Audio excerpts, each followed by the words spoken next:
St. Gianna Oratory presents Daily Thought to St. Francis de Sales for March 9th. Do not pay any attention to the kind of work you do, but rather to the honor that it brings to God, even though it may seem quite trivial. Desire only to do the divine will, following divine providence, which is the disposition of divine wisdom. In a word, if your works are pleasing to God and recognized as such, this is all that matters. Work hard every day at increasing your purity of heart, which consists in appraising things and weighing them in the balance of God's will. From the life of St. Francis de Sales.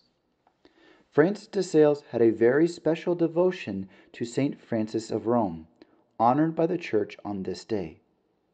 The celebrated monastery of the Oblates of Tor de Specchi, founded by the saint, was one of the holy places he visited with devotion on his 2 trips to Rome.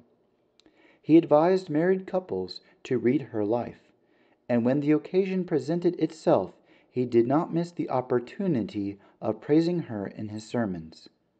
It was her humble and mortified life, by means of which the illustrious woman climbed to such heights of sanctity, that appealed to the tender piety of our saint.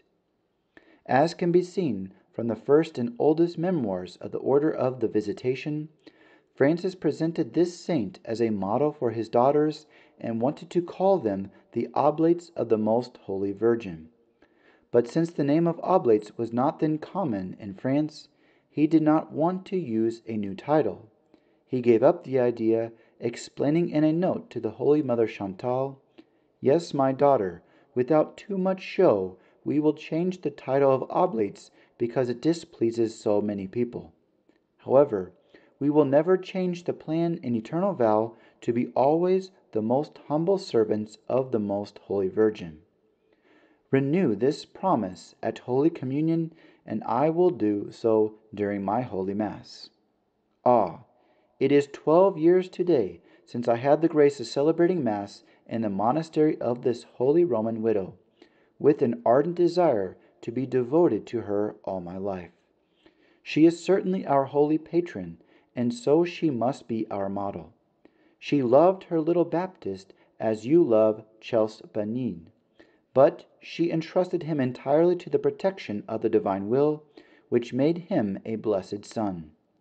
I hope the same thing happens to my dearest mother.